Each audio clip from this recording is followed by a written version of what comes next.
Hello. अंधे के हाथ बटेर लग जाए तो वो शिकारी नहीं बन जाता गेंडा स्वामी।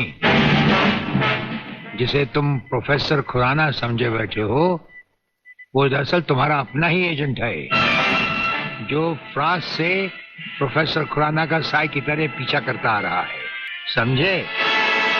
प्रोफेसर तो वहां पहुंच चुके जहां उन्हें जाना था। मुझे माफ कर देना प्रलयनाथ जी, मैं प्रोफेसर खुराना नहीं, आप ही का एजेंट हूं। मगर हवाई जहाज में ही ब्रिगेडियर के कमांडो ने मुझे मजबूर कर दिया। प्रोफेसर ने गन पॉइंट पर मुझे जीवन लाल तक पहुंचाया। मैंने वहां भी कहना चाहा, लेकिन इन्होंने बम वाला हार मेरे गले में डाल दिया। मैं कुछ कहता तो वहीं जान से मारा जाता।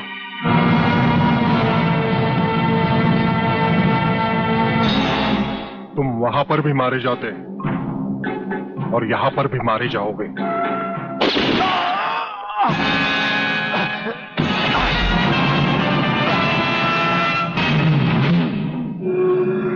मैंने विदेशी एजेंट को तो सजा दे दी है ब्रिगेडियर, मगर प्रलयनाथ से ये दुश्मनी तुम्हें बहुत भारी पड़ेगी। जो भारी ना हो वो दुश्मनी ही क्या प्रलयनाथ।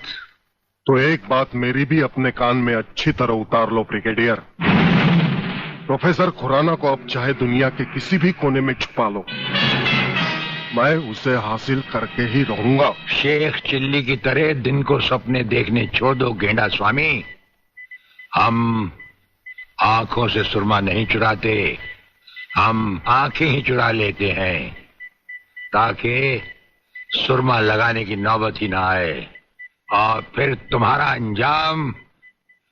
अंजाम वही होगा। ये आप क्या कह रहे हैं? बेईमानी न मेरे खून में है न डॉक्टरी पेशे में। डॉक्टरी पेशे की तो बात हम अभी करेंगे नहीं। डॉक्टर गुप्ता, इस वक्त बात है तुम्हारे सच और झूठ की।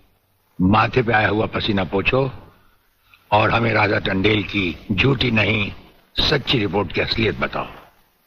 झूठी रिपोर्ट?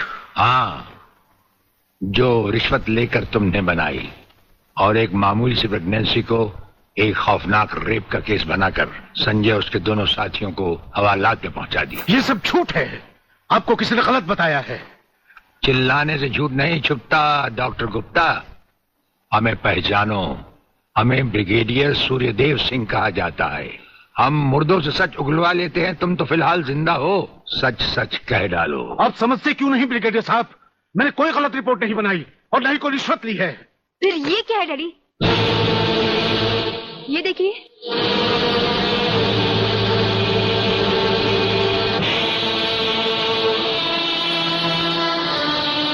ये रुपए आपके कबड़ में थे डैडी।